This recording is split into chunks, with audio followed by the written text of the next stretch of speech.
నమస్కారం అండి. SB news 9550కి స్వాగతం సుస్వాగతం. ఏ రోజు వార్త ఆ రోజు మనకు అప్డేట్ కావాలంటే ఎస్బీ న్యూస్ 9550 ఛానల్ను మీరు సబ్స్క్రైబ్ చేసుకుంటే ప్రతిరోజు వార్త మీకు అప్డేట్గా ఉంటుంది. 14 నెలల్లో దాదాపు 1,86,000 కోట్ల రూపాయలు ఆంధ్ర రాష్ట్ర ప్రజలను తాకట్టు పెట్టి అప్పులు తీసుకురావడం జరిగింది. దాదాపు 84,000 కోట్ల రూపాయలు ప్రజలందరికీ బాకీ పడ్డది. బాండ్లు ఇచ్చి ఇంటింటికి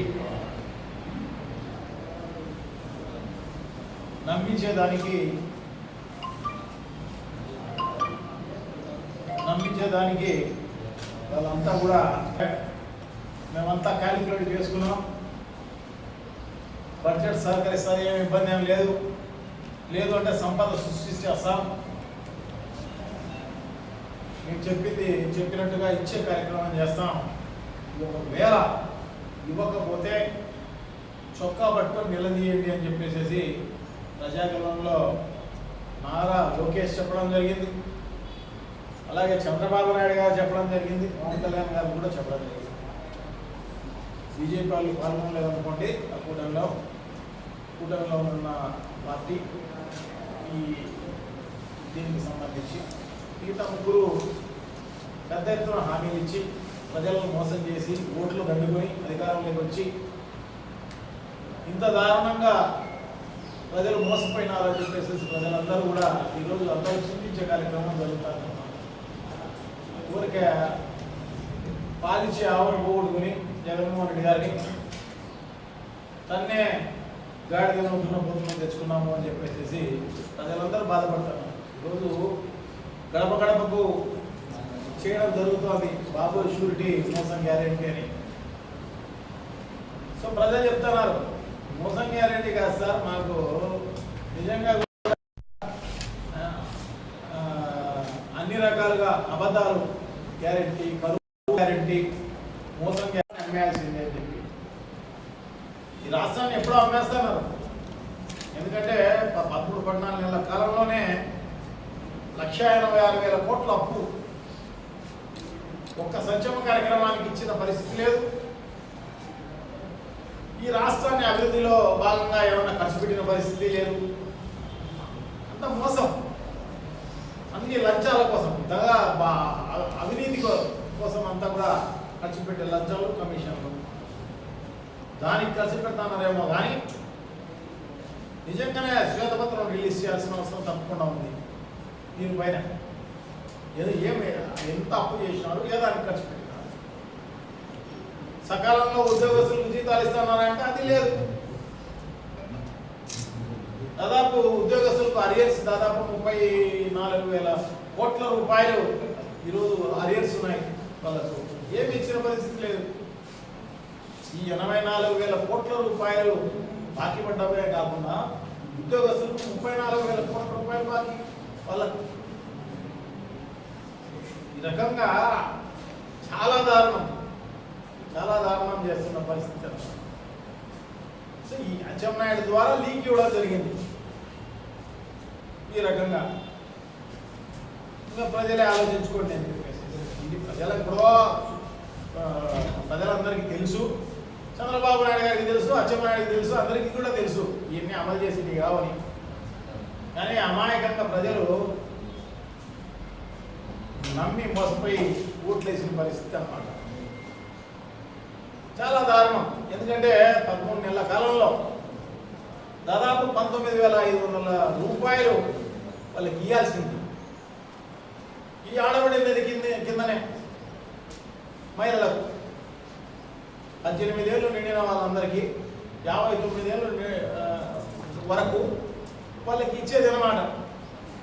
19,500 రూపాయలు ప్రతి ఒక్కరికి బాకీ పడిపోయినారు.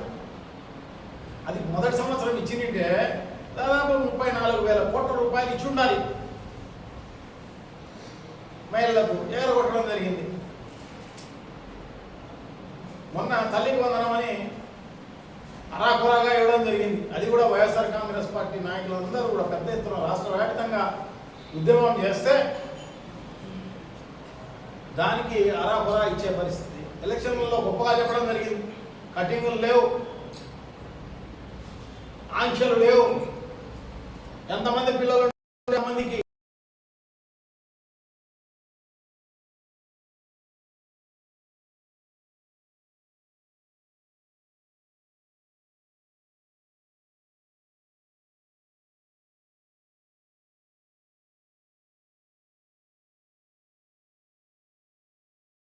మిగతాది బ్యాలెన్స్ సెంట్రల్ గవర్నమెంట్ ఇస్తుంది అని చెప్పి.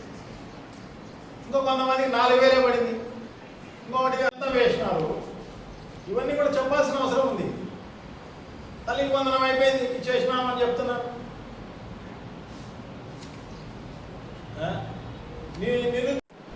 ఈరోజు ఇచ్చేసిన ఏమంటే స్కిల్ డెవలప్మెంట్ కార్పొరేషన్కు అప్పచెప్పినారు సార్ ఈ స్కీము. నమ్మి ఓట్లేసిన దానికి తప్పకుండా మంచి శాస్తి జరిగిన పరిస్థితి ఇది అనమాట. చాలా దారుణం. ఈ రకంగా చెప్పింది 143 హామీలు. ఆ 143 హామీల కదా దేవుడు ఎరుగు. సూపర్ 6 అని గొప్పగా చెప్పి సూపర్ 6, సూపర్ 7 అని చెప్పి సూపర్ 7 ఆ రకంగా చేస్తుంది. సూపర్ 7 అనేది అది బీసీ, ఎస్సీ, ఎస్టీ, మైనారిటీ మహిళలందరికీ 50 ఏళ్ళకి పెన్షన్ అని చెప్తుంది. ఇంతవరకు ఏమి దాని గురించి పట్టించుకున్న పరిస్థితి లేదు. కొత్త పెన్షన్ ఇచ్చిన పరిస్థితి లేదు. కొత్త పెన్షన్ ఒక్కటి లేదు ఇంతవరకు. అంతేందుకు రేషన్ కార్డు కూడా ఇవ్వలేదు. ఈ ప్రభుత్వం వచ్చినప్పటి నుంచి ఇప్పటి వరకు కొత్త రేషన్ కార్డు ఇచ్చింది లేదు. కొత్త ఇల్లు ఇచ్చిన పరిస్థితి లేదు. 2.5 లక్షల ఇల్లు ప్రారంభోత్సవాలు అని చెప్పేసి పెద్ద ఉత్సవాలు జరుపుతారంట. ఏది జగన్మోహన్ రెడ్డి కట్టేటి అవన్నీ నువ్వు కొత్త ఇల్లు ఒకటి కూడా ఇలా అంతకుముందు ఇచ్చినవి అన్నీ దాదాపు 80%, 90% కంప్లీట్ అయిపోయినాయి అవన్నీ కూడా. సో దానికి ఉత్సవాలు మేమే కట్టామని చెప్పుకోవడం చాలా దారుణం. తర్వాత ఆర్టీసీ బస్ అనేది, ఉచిత ఆర్టీసీ బస్ అనేది దాన్ని ఊసేలేదు. అది డేట్లు చెప్తా ఉన్నారన్నమాట. ఈ నెల, ఆ నెల, ఈ మంత్, ఆ మంత్ అని చెప్పేసి చాలా దారుణం. ఇకపోతే అన్నదాత సుఖీభవ అనేది అస్సలు లేదు. దాని గురించి ఊసేలేదు. అది జూన్ 1వ తారీఖు అండి. జూన్ 1వ తారీఖు పోయి మళ్ళీ ఇప్పుడు కూడా జూలై కూడా పోయే పరిస్థితి ఉంది. ఇంతవరకు ఇచ్చిన పరిస్థితి లేదు. మొదటి సంవత్సరం ఎగరగొట్టేసినారు. మొదటి సంవత్సరం ఖరీఫ్ పోయింది, రబీ పోయింది. ఈ 2వ సంవత్సరం మళ్ళీ ఖరీఫ్ కూడా దాదాపు 60 రోజులు అయిపోయింది. ఖరీఫ్ అయిపోయి సో ఇంతవరకు ఇచ్చిన పరిస్థితి లేదు. ప్రతి ఒక్కరికి కూడా 20,000 రూపాయలు, అది కూడా కేంద్ర ప్రభుత్వం ఇచ్చే 6,000 రూపాయలు కాకుండా మేము ఇస్తామని చెప్పేసి గొప్పది చెప్పి మోసం చేసి ఇంతవరకు రూపాయి ఇచ్చిన పరిస్థితి లేదు. వాళ్ళకు ఇంతవరకు పంట నష్టం ఇచ్చిన పరిస్థితి లేదు. అసలు మద్దతు ధర ఇచ్చిన పరిస్థితి లేదు. ఈరోజు చూస్తే వరి, మిరప, పత్తి, జొన్న, కందులు, మినుములు, పెసలు, మొక్కజొన్న, సజ్జలు, రాగులు, అరటి, ఉల్లి, చీని, కోకో, పొగాకు, మామిడికైతే మొన్న ఊరికే మద్దతు ధర కేంద్ర ప్రభుత్వం నుంచి వచ్చిందని అనౌన్స్ చేసినారు తప్ప ఇంతవరకు ఇచ్చిన పరిస్థితి అంతకన్నా లేదు. 0 వడ్డీ అంతకన్నా ముందు లేదు. ఎరువులు సకాలంలో ఇచ్చిన పరిస్థితి లేదు. రైతు భరోసా కేంద్రం తెలిసే పరిస్థితే లేదు. అసలు పరిపాలన అనేది అసలు ఈ రాష్ట్రంలో ఉందా? శాంతి భద్రతలు అనేటివి ఉన్నాయా? ఏం లేవు. శాంతి భద్రతలు లేవు. ఎక్కడ చూసినా మానభంగాలు, ఎక్కడ చూసినా అత్యాచారాలు, హత్యలు. ప్రభుత్వం వల్ల చేసేదల్లా ఇదే కాకుండా ఎక్కడ చూసినా గంజాయి, ఒక గంజాయి రాష్ట్రంలాగా తయారు చేసిన పరిస్థితి అన్నమాట మాఫియా. గాంధీ షాపుల్లో ఇప్పుడైతే విచ్చలవిడిగా వేరే రాష్ట్రాల నుంచి వచ్చే సరుకు అయితేనేమి, అది పెద్ద బ్రాండ్ల పేరుతోటి ఇవి కల్తీ సారాయి తయారు చేసి ఇచ్చే కార్యక్రమం అంతా జరుగుతుంది. ఎక్కడ చూసినా, ఏ బ్రాంతి షాపులు చూసినా పర్మిట్ రూములు, బార్లు కల్పిస్తారని పెద్ద రాష్ట్రం నుంచి తెచ్చుకుంటాను అందరూ. ఎందుకంటే కల్తీ అంతా, మొత్తం కల్తీ. ఇది తప్ప వేరే ఈ రాష్ట్రంలో ఉచిత ఇసుక అని చెప్పినారు. ఉచిత ఇసుక నామరూపాలే లేవు. గొప్పగా ప్రతి ఇంటికి పోయి నిత్యావసర సరుకులు ఈ రాష్ట్రంలోనే ఎక్కువ ఉన్నాయి. మేము వస్తే ఇటువంటిది ఉండదు. కరెంటు ఛార్జీలు మేము ఉండేది తగ్గించేస్తాం అని పెట్రోలు, డీజిల్ ఇవన్నీ కూడా కింద చెప్పడం జరిగింది ఎలక్షన్లలో. గొప్పగా ఏమేమో చేస్తామని చెప్పి పెట్రోల్, డీజిల్ అంతకంతకు పెరిగిపోతుంది.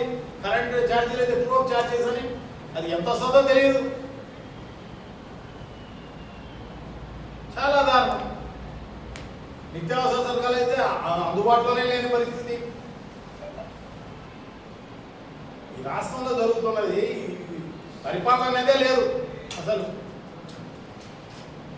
సూపర్ బ్లాక్ పరిపాలన, ఒక అడ్మినిస్ట్రేషన్ లేదు, ఏమీ లేదు. చేసేదల్లా ఈ వైఎస్ఆర్ కాంగ్రెస్ పార్టీ నాయకులను, కార్యకర్తలను దొంగ కేసులు పెట్టడం, లేని కేసులు. అసలు సంఘటనే జరిగి ఉండదు. సుప్రీంకోర్టు చెప్పింది, హైకోర్టు మళ్ళీ ఒక్కానించింది, మళ్ళీ ప్రతి పోలీస్ స్టేషన్కు పంపించింది, కలెక్టర్లకు పంపించింది, అందరికీ పంపించింది. ఈ రకంగా చాలా దారుణం. లేని కేసు ఇప్పుడు ఈ మద్యం కేసు పాత జగన్మోహన్ రెడ్డి గారి పరిపాలనలో మద్యం కేసు ఈ రకంగా ఉందని చెప్పేసి అది లేనే లేదు. అసలు బేతాల కథ ఉన్నట్టే అది. లేని కేసు అన్ని. ఎందుకంటే ప్రభుత్వం, జగన్మోహన్ రెడ్డి గారి ప్రభుత్వము పారదర్శకంగా సారాయి పెట్టింది. ఎందుకంటే ప్రజలు తగ్గించాలి, ప్రజలకు ఈ అలవాటును మానిపించాలి. అందుకోసం వాళ్ళకి షాక్ ఇచ్చే విధంగా రేట్లు పెడతాం అని ముందు ఎలక్షన్ల ముందే చెప్పడం జరిగింది. ప్రభుత్వమే బ్రాంతి షాపులు పెట్టి రేట్లు ఎక్కువ పెట్టి అసలు మద్యం అందుబాటులో లేని పరిస్థితికి తీసుకొచ్చి ఆ రకంగా సేల్స్ తగ్గిపోయినాయి, అన్నీ తగ్గిపోయినాయి తెలుస్తోంది. దాంట్లో ఏం స్కామ్ అని చెప్పేసి, దానికి ఎంత స్కామ్ అని చెప్పేసి దాన్ని మోసే ఈ కూటమి ప్రభుత్వాన్ని మోసే మీడియా ఉంది. ఆ మీడియాలో పుంకాలుగా పేపర్లుగా అదే వచ్చే కార్యక్రమం జరుగుతుందంట. సంబంధం లేని వాళ్ళందరినీ అరెస్ట్ చేసే కార్యక్రమం. సో ఇది ఒకటే కాదు, అన్ని రకాలుగా అందరినీ కూడా వైఎస్ఆర్ కాంగ్రెస్ పార్టీ నాయకులను, కార్యకర్తలను గ్రామాల్లో నిజంగా కూడా చాలా దారుణం. గ్రామాల్లో అయితే లేని కేసులు ఎప్పుడో అంతకుముందు ఎలక్షన్లో శ్రీకాంత్ రెడ్డి దాంట్లో అంతకుముందు ఎలక్షన్లో బాణసంచ కాల్చినారంట. అప్పుడు ఏదో ఇబ్బంది అయిందంట ఒక ఆయనకు. ఎప్పుడో జరిగిన సంఘటన దానికి ఇప్పుడు చిన్న పేపర్ పైన ఒక కంప్లైంట్ పోలీస్ స్టేషన్లో దాని మీద కేసులు బుక్ చేయడం, దాని మీద రమేష్ కుమార్ రెడ్డిని వీళ్ళందరినీ అరెస్ట్ చేసిన కార్యక్రమం చూడండి ఎంత దారుణం. ఎప్పుడో జరిగిన సంఘటన, అది అసలు జరగని సంఘటనల పైన ఈ రకంగా ఇబ్బంది చేసే కార్యక్రమం చేస్తున్నారు తప్ప ఈ ప్రభుత్వం చేసింది ఏమీ లేదు. ప్రజలకు కానీ ఈ రాష్ట్రానికి కానీ దోపిడీ, దుర్మార్గం చేస్తాను తప్ప వేరే ఏం లేదు. బ్రిటిష్ పరిపాలన మంచిగా మంచిగా చేసినట్టుగా అనిపిస్తుంది. నిజంగా బ్రిటిష్ పరిపాలనలో మనమంతా సెకండ్ గ్రేడ్ సిటిజన్స్ మాదిరి బతకడం జరిగింది అప్పుడు. అటువంటిది అదే మేలనిపించే పరిస్థితికి ఈరోజు వచ్చే పరిస్థితి చాలా దారుణం. నిజంగా ఖచ్చితంగా ప్రజలు బుద్ధి చెప్పే కార్యక్రమం తప్పకుండా తొందరలోనే ఉంది ఖచ్చితంగా. ఎందుకంటే ఇంగ్లీష్ ఛానల్లో అదే చెప్తున్నారు, వేరే రాష్ట్రాల్లో అదే చెప్తున్నారు, ఈ రాష్ట్రంలో అదే చెప్తున్నారు. ఒక దుర్మార్గమైన పరిపాలన జరుగుతుంది, ఒక అవినీతిమయమైన పరిపాలన జరుగుతుందని చెప్పేసి ముమ్మరంగా చెప్పే కార్యక్రమం జరుగుతుంది. ఖచ్చితంగా ఈ ప్రభుత్వానికి తొందరలోనే బుద్ధి వచ్చే విధంగా ప్రజలే నడుచుకుంటారు అని చెప్పేసి తెలియజేసుకుంటారు.